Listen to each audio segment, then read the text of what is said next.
Data modeling. Embed versus reference.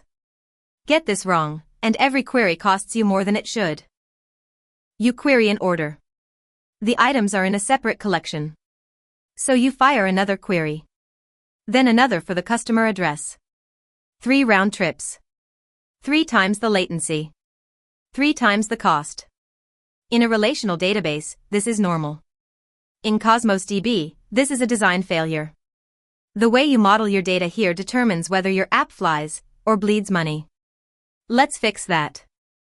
If you're coming from SQL Server or Postgres, your instinct is to normalize everything. Separate tables.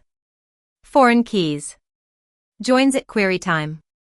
That works when joins are cheap. In Cosmos DB, there are no joins across documents. Every time you reference another document, that's another round trip, another RU charge, more latency. So the first mental shift is this: stop thinking in tables.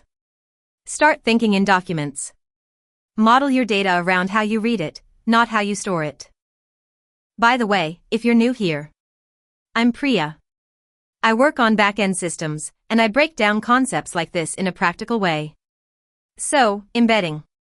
This is the most common pattern in Cosmos DB. You take related data and squash it into a single document. An order with its line items. A user with their address. A blog post with its tags. One read, one document, one RU.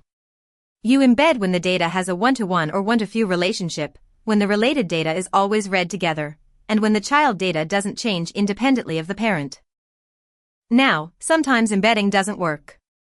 Imagine a product catalog. A product appears in thousands of orders. If you embed the product details into every order, updating a price means updating thousands of documents. That's where referencing comes in.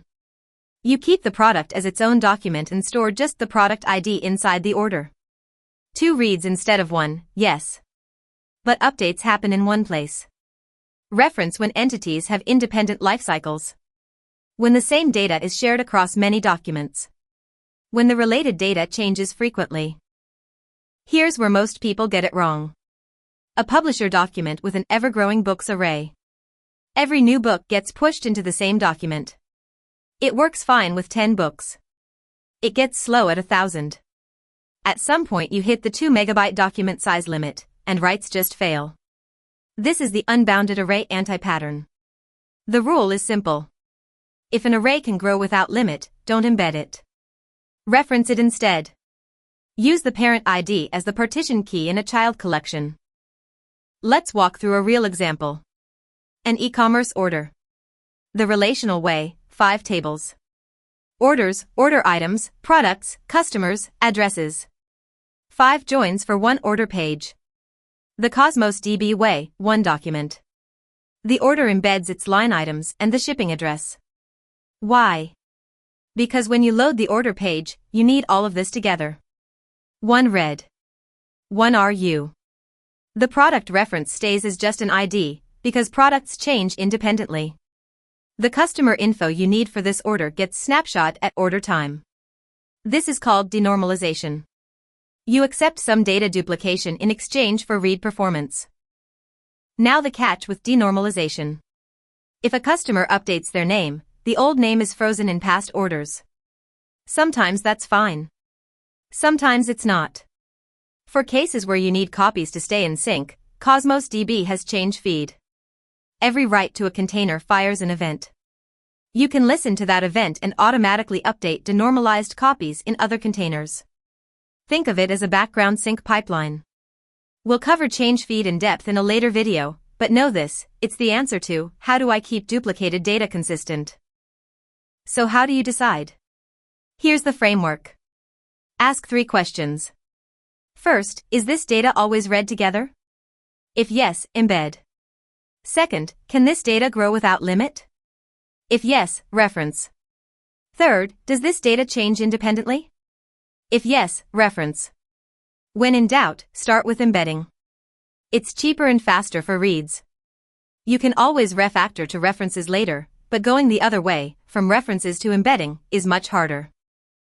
Model for your queries, not your entities. In SQL, you model around entities and relationships. In Cosmos DB, you model around access patterns. How will your application read this data? Start there. Embed what you read together. Reference what lives independently. Respect the 2 MB limit. And use change feed to keep denormalized copies in sync. If you're into system design and want more breakdowns like this, consider subscribing. I'm breaking down Cosmos DB concepts every week. Practical, no fluff. What part of data modeling trips you up the most? Drop your thoughts in the comments. I'll cover them next. Next up, consistency levels. You read the data you just wrote, and it's gone. That's not a bug. That's eventual consistency. We'll break down all 5 levels, and when to use each one.